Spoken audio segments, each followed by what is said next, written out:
저거라고. 안녕하세요 여러분. 음식 중독에 대해서 알고 계신가요? 우리가 식사량을 줄이거나 건강한 식습관을 유지하는데 어려움을 겪는 이유는 무엇일까요? 최근 연구에 따르면 비만은 단순히 너무 많은 음식을 먹는 결과가 아니라 만성적인 과식과 관련이 있다고 합니다. 특히 과식하는 행동이 충동적이고 자제할 수 없을 때 우리는 음식에 중독되었다고 볼 수 있습니다. 여러분, 신경성 폭식증이 무엇인지 아시나요? 음식에 대한 과도한 욕구와 강박적인 행동은 종종 식사장애인 신경성 폭식증과 연관되는데요. 신경성 폭식증은 우울증과 같은 정신적인 문제와도 관련이 있을 수 있습니다. 음식 중독과 신경성 폭식증은 서로 다르지만 유사하고 심지어 폭식증 환자의 상당수가 음식 중독 진단을 받는 것으로 나타났습니다. 과연 날씬하고 말랐다고 건강할까요? 저체중과 함께 중등도 비만도 건강에 해롭습니다. 그보다 더 심한 비만은 건강에 큰 위협이 됩니다. 과다한 체내 지방은 인슐린 저항성을 높여 당뇨병이나 고콜레스테롤증 같은 심혈관 질환을 유발할 수 있습니다. 그렇다면 살을 얼마나 빼야 할까요? 지나치게 엄격한 다이어트는 오히려 건강이 더 나빠지는 결과를 초래할 수 있습니다. 몸이 필요한 영양소를 충분히 받지 못할 경우 체중 감량의 반동으로 인해 식사 장애가 발생할 수 있습니다. 어떻게 해야 건강하게 다이어트를 할 수 있는지 아시나요? 우리나라에는 특히나 여름이면 다이어트에 돌입하는 사람들이 많습니다. 그러나 식욕을 억제하지 못해 실패하는 경우도 많은데요.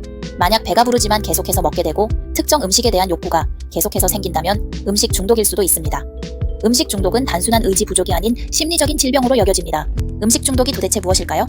최근 연구에 따르면 음식 중독으로 의심되는 사람들이 급증하고 있다고 합니다. 뇌 이미지 연구 결과에 따르면 음식 중독은 약물 중독인 뇌와 비슷한 활동을 보인다고 합니다. 이는 음식의 중독성이 약물 중독과 흡사하다는 것을 말해줍니다. 음식 중독에 대한 우리 뇌의 반응은 어떨까요? 음식 중독에 빠지게 하는 음식들이 있습니다. 그런데 왜 우리는 식욕을 조절하지 못할까요? 배가 고플 때 위점막 세포에서는 그린이라는 호르몬을 분비합니다. 이 호르몬은 뇌의 포만 중추를 자극하여 우리가 배고픔을 느끼게 합니다. 음식을 섭취하면 포만감을 느끼게 하는 호르몬이 장에서 분비됩니다. 이 두 가지의 호르몬은 뇌의 포만 중추를 자극하여 식욕을 억제하고 포만감을 유지시킵니다. 그러나 때로는 충분한 음식을 먹었음에도 불구하고 포만 중추가 제대로 작동하지 않는 경우가 있습니다. 이는 여러 가지 호르몬들이 복합적으로 작용하여 식욕을 조절하거나 증가시키는데 대부분의 경우 식욕을 억제하는 쪽이 더 많습니다. 그럼에도 불구하고 그것들이 제대로 작동하지 않을 때에는 식욕 조절을 하지 못합니다. 이유는 뇌의 문제 때문입니다. 그렇다면 음식 중독은 어떻게 확인할 수 있을까요? 미국 정신의학회의 정신질환 진단 및 통계 편람에 따르면 식사장애로는 신경성 거식증과 신경성 폭식증이 있으며 2013년부터 폭식장애가 정신과 질환으로 포함되었습니다. 아직 공식적으로 질병으로 분류되지 않은 음식 중독은 주로 예일 대학에서 개발한 문진표를 사용하여 진단됩니다. 음식 중독의 증상은 무엇일까요? 음식 중독은 다른 중독과 비슷한 세 가지 증상이 있습니다. 첫째, 음식에 대한 갈망으로 어떤 것이든 먹고 싶어 합니다. 둘째, 내성이 쌓일수록 더 많은 음식을 섭취해야 예전처럼 즐거움을 느낄 수 있습니다. 셋째, 금단 증상으로 음식을 섭취하지 않으면 무기력함이나 우울감과 같은 기분이 들 수 있습니다. 특정 음식을 먹지 않았을 때 우울해지거나 신체적인 증상이 나타난다면 음식 중독에 빠진 것일 수 있습니다. 그러므로 좋아하는 음식을 일주일 정도 끊어보고 다시 먹어봄으로써 그 음식에 대한 중독 여부를 확인할 수 있습니다. 식탐은 주로 의지력의 문제로 여겨지지만 이미 뇌가 음식 중독에 빠진 후에는 스스로 통제하기가 어렵습니다. 음식 중독을 유발하는 요인은 무엇일까요? 스트레스는 그중 하나입니다. 스트레스를 받으면 왜 음식에 대한 욕구가 강해질까요? 일정 이상의 스트레스가 뇌의 시상하부를 자극합니다. 그 결과 우리 몸은 경계태세를 취하고 코르티솔이라는 호르몬을 분비합니다. 코르티솔은 렙틴 호르몬의 억제 기능을 낮춰 식욕을 더욱 증가시킵니다. 한 연구에 따르면 스트레스가 심한 부서에서 일하는 직원들은 더 많은 포화지방과 설탕을 섭취하는 것으로 나타났습니다. 스트레스가 식욕을 자극하는 이유는 무엇인지 아시나요? 과거에는 공복 상태에서 칼로리가 높은 고당질 음식을 먹는 것이 생존에 도움이 되었기 때문입니다. 이러한 고삐가 활성화되어 스트레스를 받을 때 자주 고당질 음식을 섭취하게 됩니다. 스트레스 이외에 또 음식 중독을 유발하는 요인은 무엇일까요? 수면장애도 음식 중독을 유발하는 요인 중 하나입니다. 불규칙한 수면 패턴은 문제가 됩니다. 잠이 불규칙하게 깨면 음식에 대한 탐닉이 생기고 이로 인해 체중이 증가할 수 있습니다. 불면과 음식 중독 간의 악순환은 매우 흔한 일입니다. 또한 만성적인 피로, 허탈감, 우울증과 같은 신체적인 증상을 유발할 수 있습니다. 그렇다면 어떻게 야간 스트레스와 음식 중독을 유발하는 수면 장애를 개선할 수 있을까요? 가장 중요한 것은 규칙적인 생활 습관을 유지하는 것입니다. 정해진 시간에 자고 일어나는 것이 중요합니다. 또한 아침과 저녁 식사 시간을 일정하게 유지하고 마지막 식사 후 최소한 2시간 이상의 강역을 두는 것이 좋습니다. 이러한 습관을 통해 수면 건강을 유지할 수 있습니다. 음식 중독을 유발하는 또 다른 요인은 무엇일까요? 다른 요인은 음식 자체에도 있습니다. 고도로 가공된 음식은 우리를 음식 중독에 빠뜨릴 수 있습니다. 단맛이 강한 음식은 도파민을 분비하여 우리에게 행복감을 줍니다. 그러나 이러한 고당질 음식은 음식 중독을 유발할 수 있습니다. 음식 중독과 약물 중독을 비교해보면 어떨까요? 음식 중독과 약물 중독의 비교 연구에서는 흥미로운 결과가 나왔습니다. 양전자 단층 촬영 결과 2개의 뇌가 활성화된 부분이 유사하게 나타났습니다.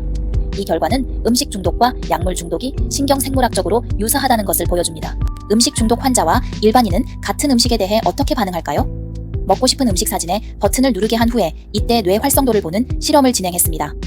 음식 중독 환자 같은 경우에는 이 그림의 더 활성도가 지금 높아지면서 케이크를 먹고 싶다는 갈망이 상당히 높아진 반면 정상인 건강인의 경우에는 반대로 과일에 더 선호하는 뇌 활성도를 보여주고 있습니다. 당이라고 하는 것은 우리 몸이 반드시 흡수하려고 하는 성향을 갖고 있어서 더 고도 가공된 당에 노출될수록 우리 몸은 당 중독에 취약해집니다. 그렇다면 고도로 가공된 당이란 무엇일까요? 바로 설탕입니다. 자주 먹는 음식에는 실제로 많은 양의 당이 함유되어 있습니다. 한국인의 당분 섭취량이 꾸준히 증가하고 있으며 특히 음료나 가공된 당이 함유된 제품을 통한 섭취량이 많은 것으로 나타났습니다. 더 큰 문제는 어릴 때부터 당분이 함유된 가공식품에 익숙해지면 내성이 생겨 섭취량이 더욱 늘어나고 결과적으로 음식 중독에 더욱 쉽게 빠지게 된다는 점입니다. 자주 먹는 음식 중에서는 피자, 초콜릿, 감자칩, 쿠키 등이 음식 중독에 높은 영향을 미친다고 알려져 있습니다. 설탕과 지방이 결합된 가공식품이 중독성을 갖고 있으며 이러한 식품은 음식 중독을 유발하는데 큰 역할을 합니다. 음식을 구할 수 있는 환경과 식품 산업의 발달은 중독성이 높은 식품을 대량으로 생산하고 음식 중독을 촉진하고 있습니다. 또 음식 중독을 촉진하는 것은 무엇인지 아시나요? 바로 먹방이라는 먹는 방송과 SNS의 인기도 더 많은 음식에 탐하게 만들 수 있습니다. 연구에 따르면 특히 고열량 음식 사진을 볼 때 뇌가 음식을 먹고 있는 것처럼 반응한다고 합니다. 이것은 음식 중독에 빠지기 쉬운 환경을 만들어냅니다. 음식 중독이 되지 않으려면 어떻게 해야 할까요? 우리는 24시간 넘치는 먹을거리, 과도한 스트레스를 마시는 것으로 푸는 사회 분위기, 우리는 음식 중독을 겪는 사회에 살고 있습니다. 현대인들에게 있어서 음식 중독은 매우 치명적인 상황입니다. 실제로 중독을 일으키는 음식은 널려 있으며 식품 가공 업계에서도 소비자들이 그 음식을 찾게 하기 위해 더 달고 짜고 자극적으로 만들어 중독을 더욱 키우고 있습니다. 뇌가 고프다는 말을 아시나요?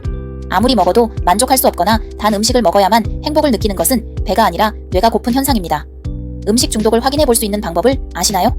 만약 음식 중독이 의심된다면 간단히 확인해 볼 수 있는 방법이 있습니다. 예일대에서 만든 음식 중독 문진표를 이용하여 최근 1년간 얼마나 자주 다음과 같은 식습관 문제를 겪었는지 체크합니다. 문진표의 내용으로는 특정 음식을 먹기 시작하면 생각보다 많이 먹는다. 어떤 음식은 절대 먹지 않아 걱정된다. 과식으로 몸이 느려지거나 피곤한 시간이 많다. 부정적인 감정을 음식으로 해결하려 한다. 특정 음식을 먹지 않으면 불안하거나 다른 증상이 발생한다. 식욕과 음식이 스트레스의 원인이 될 때가 있다. 음식과 식습관으로 능력을 발휘하기 어려운 때가 있다. 이러한 문항들로 점수 평가를 합니다. 음식 중독을 어떻게 벗어날 수 있을까요? 규칙적인 식사를 유지하는 것이 중요합니다. 음식을 오래 씹는 것과 함께 식이섬유와 영양소를 골고루 갖춘 건강한 음식을 선택하는 것이 좋습니다. 가공식품 대신 자연에서 나는 건강한 음식을 선호하는 것도 중요합니다. 하버드 보건대학의 건강한 식단은 정제되지 않은 통곡물, 건강한 단백질인 닭고기나 생선, 섬유질이 풍부한 과일과 야채, 건강한 식물성 지방을 추천합니다. 또한 물을 마시는 것을 권장합니다. 음식에서 얻는 만족감의 한계를 인식하는 것이 중요합니다. 스트레스를 음식으로 해소하려는 습관을 바꾸고 규칙적인 운동을 하는 것, 자신의 수면 습관을 돌아보는 것이 도움이 될 수 있습니다. 오늘 제 영상 어떠셨나요? 여러분의 건강에 조금이나마 도움이 되기를 바랍니다. 음식을 먹는 일이 우리의 건강을 해치는 것이 아닌 일상의 행복으로 이어질 수 있기를 바랍니다. 시청해주셔서 감사합니다. 다음번에도 좋은 영상으로 찾아오겠습니다.